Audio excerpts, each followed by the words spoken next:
Eclipse with Java 12.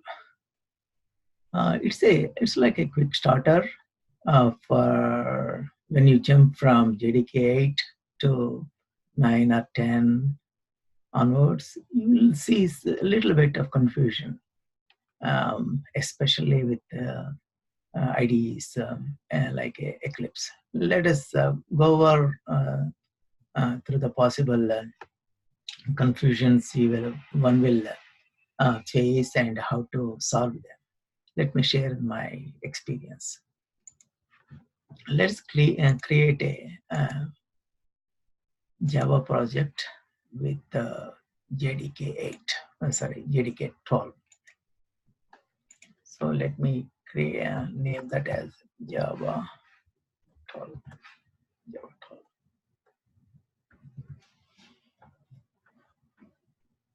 Okay, nice and dandy. Module name. So module names are like package names, but with a little bit of, they don't be that complete reverse domain. So let's put com.java. Create engine. Okay. They will be with lowercase letters, I believe. Okay, Java. We can put any name for the module you want, basically in the same convention as package name with the reverse domain name. Okay, let's create a module name com.java. Now let's create a package com.test.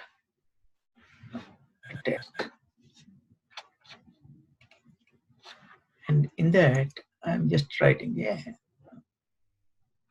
simple hello.world class, say test class.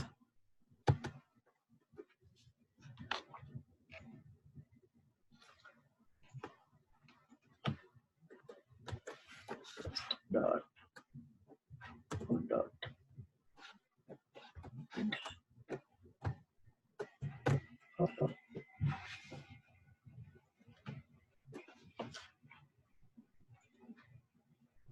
Right.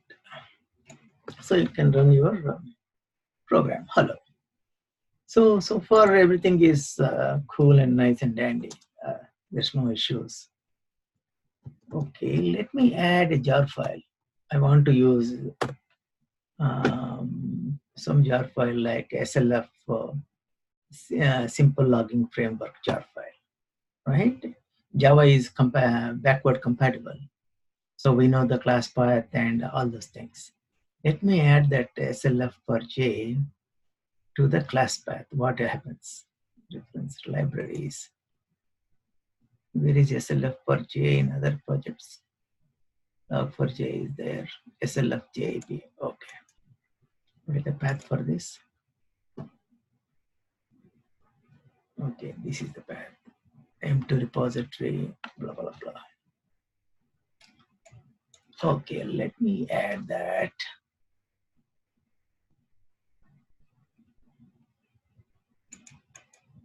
Okay. Configure build path.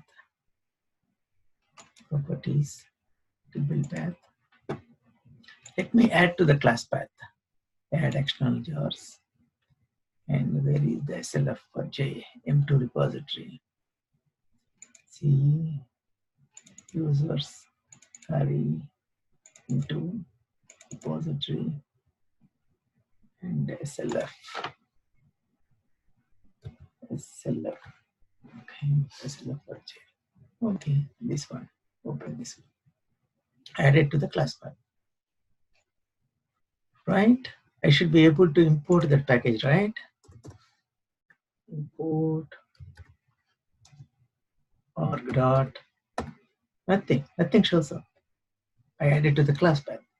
So this is what we are assuming is we add to the class path and it will be all the packages and classes will be available for import. But that's not the case with Java 12. If I change the JRE to 1.8, it will happily accept. 0.8. Now SLF for J packages, like everything is available. arg.jcp, arg. Blah blah blah, whatever. Arg. Logger, where is the logger? Okay. Logger type also should be available.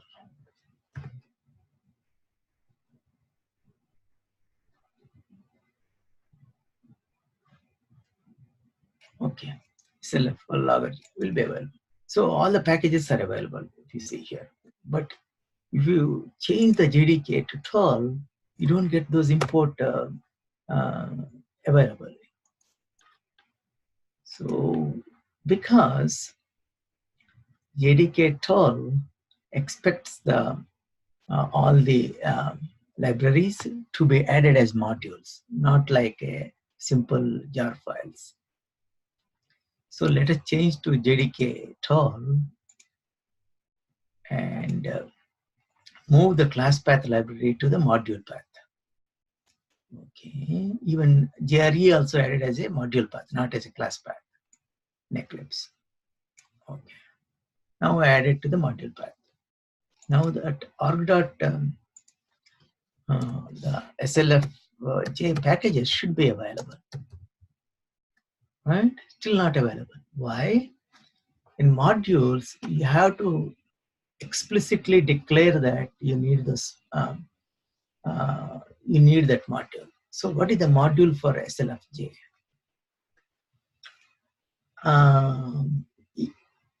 To get the module name for the, if it is already module, then it will show up as a module. But like here in Java ecosystem, JDK, these are all module names, Java.base and all these things, like 90 modules. But for SLF for J, it's not made a true module. So what is the shortcut? Some of these older jar files comes up with a tag in meta manifest file. So that one is automatic module. Manifest, archiver, create, build, implementation, bundle requirement, auto module. This is what 1.7.7. Where is the auto module?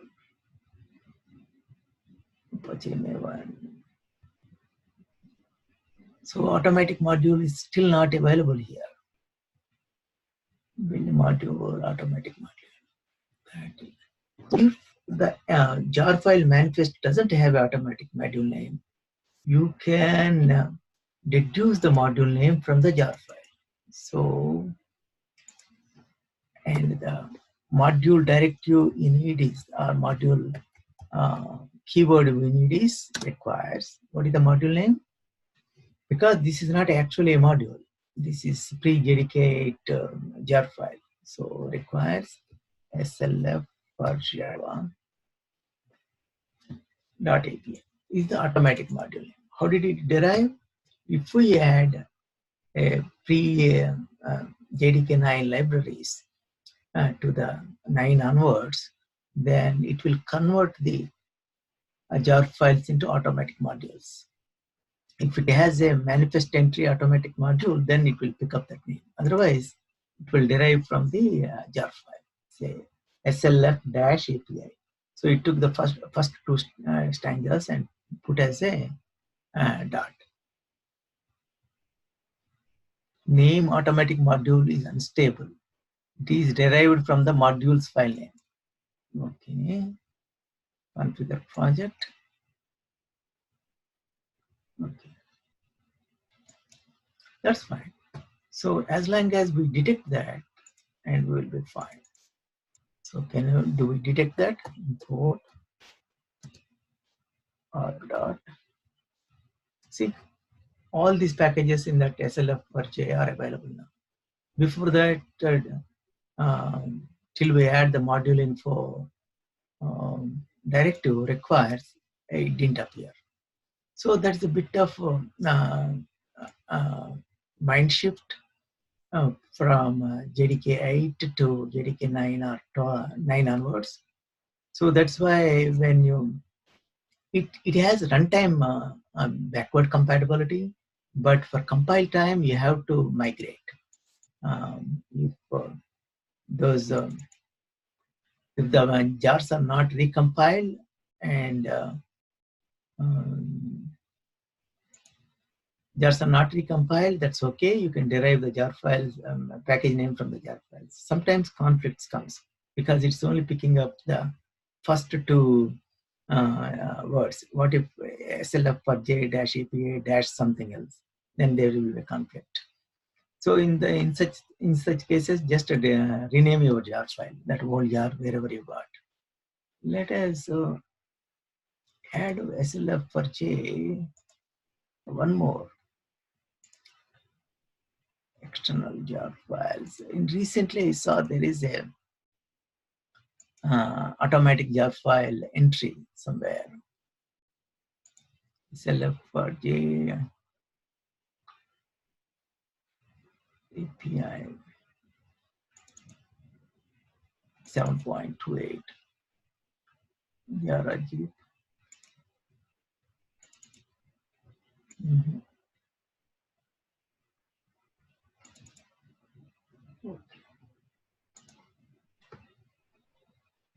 Log4j, log4j, let us see if anything has added for this log4j. Okay. Let's see if automatic module is written in the manifest name.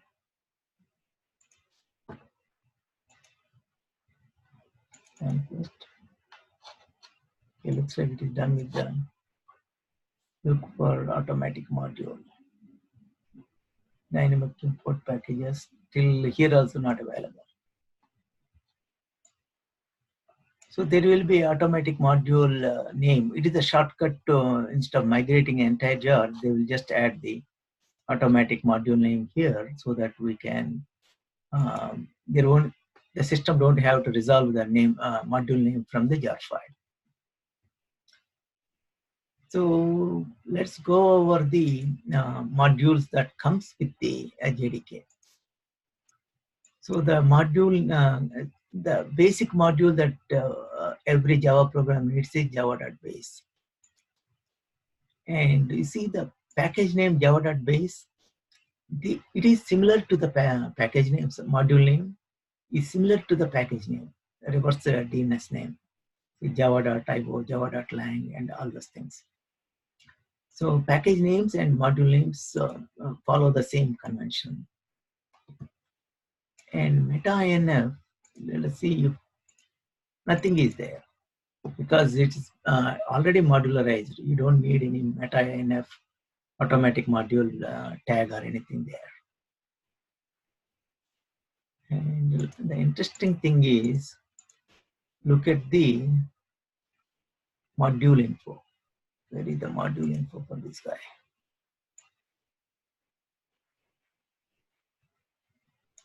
For each module, there is a module info. Module info. And double click. You can learn a lot from this module info class in JDK. See exports. So that means whatever packages available in this module, it is making it public for the outside ecosystem. So others can use these packages. Unless you export, you cannot, others cannot use it. And how do you tell what you need? That you tell with the requires keyword. And uses,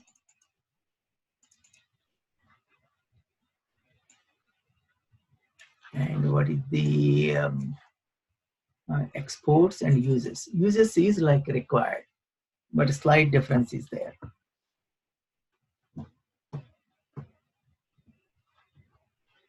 Okay, and you can see the Java compiler. What is the module info class? Here also it is exporting all the packages and it is using this other modules. And java.net.http module info. it only exposing this one to the outside world, and it's not implicitly using any other modules except java.base. You don't have to explain, you don't have to explicitly say as requires, just like java.lang package. You don't have to say java.base as requires package. Java.sql, let us see. This requires logging framework, transaction, and exports. This is a perfect example. So requires and uses. So what is the difference? They are related but not same, obviously. And what is the difference? Requires and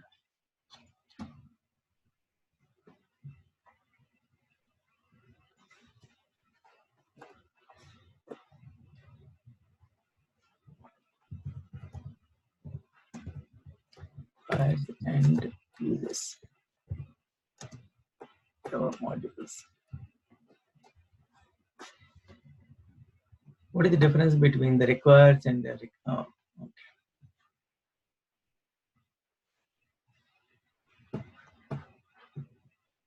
okay, and uses directory.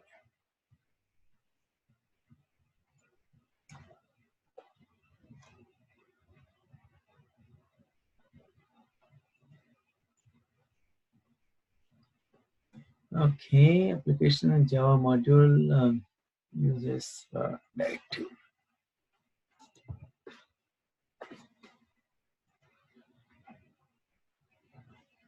Is a named self-describing collection code of data. Okay.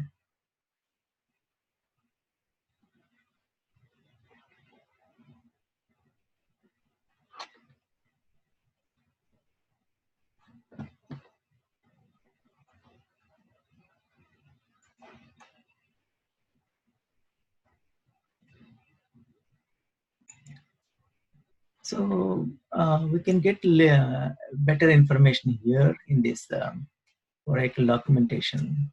Uses module directive specifies a service used by this module. So requires is the package used by the module, and uses specifies the service used by the module. So what is the difference between package and service? A little bit thin line there. So that is mostly within the JDK. But for application programming, um, that that will be needed maybe at a deeper level. So you can see the module info from each and every uh, module in the JDK, and you can learn all the directives in the module info and what they do.